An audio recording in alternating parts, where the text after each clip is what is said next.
Welcome, today in front of me TCL 10 Tab Max, and I'll show you how to create home screen folders on this device. So to do that, you should hold for a while the application and drag this up to another one. Now we can see here the new unnamed folder. If you want to add here more applications, you can make it by the same way. Just to rename the folder, click here to the name and enter the new one. For example, let's use the apps or games. Then click here to OK, and now we can see that we just successfully renamed folder on our device home screen. If you want to move this folder here on the screen, that's not a problem. Just hold it and drag it by this way. As you can see, that's so simple. Also, we can move folders between the screens.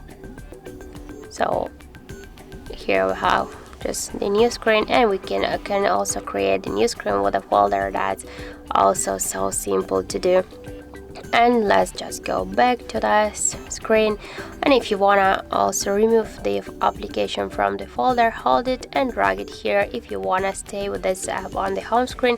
But if you wanna remove this application from the folder and from the home screen, just hold it and drag it to remove icon. But don't worry, you will stay with this application here into the apps menu. So that's it. Thank you for watching, and if you find this video helpful, don't forget to leave a like, comment and to subscribe our channel.